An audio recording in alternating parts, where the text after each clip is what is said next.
नमस्कार। आपके अहंकार को टिकने के लिए, अहंकार को बने रहने के लिए कुछ आधार लगता है। अगर आप आधार को हटा देंगे ना, अगर आप आधार को खत्म कर देंगे तो अहंकार टिक नहीं सकेगा। आधार क्या है? आपका मन, आपके विचार।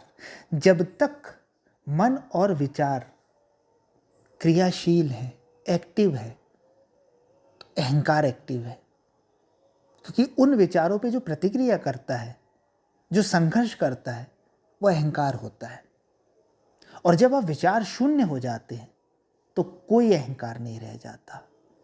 इसीलिए ध्यान में अहंकार पता नहीं चलता, वो मैं का भाव गिरने लगता है क्योंकि विचार ही नहीं होते। वास्तव में जो आपका अहंकार है वो विचारों से ज़्यादा और कुछ है नहीं। भौतिक रूप से वो कहीं अस्तित्व में है ही नहीं। जैसे हमारे हाथ है, पैर है, नाक है, कान है, ऐसा अहंकार कोई बॉडी का पार्ट नहीं है। वो तो हमारे विचारों का समूह है जिसे लगातार हम पोषित करते आए हैं, जिसमें लगातार हम चीज़ों को डालते आए हैं, जिसे हमने केंद्र बना लिया है अपने जीवन का। और वो केंद्र अपनी रक्षा के लिए विचार मांगता है, लगातार विचार मांगता है। जैसे व्यक्ति को भोजन की आवश्यकता पड़ती है, वैसे ही अहंकार को लगातार विचारों की, लगातार मन की आपाधापी की ज़रूरत पड़ती है ताकि वो अपनी श्रेष्ठता साबित कर सके, ताकि वो अपनी महानता साबित कर सके, ताकि वो अपने आप को सुरक्षित कर सके।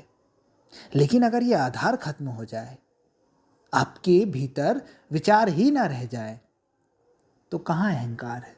बताइए, जब आपके विचार नहीं होते, कुछ भी नहीं होता, तो आप किस अवस्था में होते हैं? आप आनंद में होते हैं। और आनंद में होना ही इस बात की निशानी है कि कोई अहंकार नहीं है। तो आप बोलेंगे कि अगर हम निर्विचार हो जाएंगे, विचार शून्य हो जाएंगे, तो काम कैसे करेंगे? देखिए, निर्विचार होने का मतलब, विचार शून्य होने का मतलब मनोवैज्ञानिक तल पे खाली हो जाना है।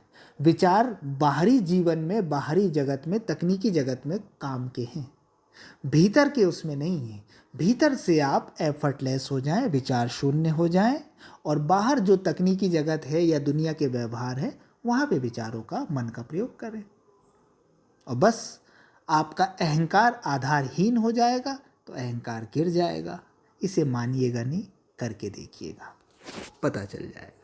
धन्यवाद।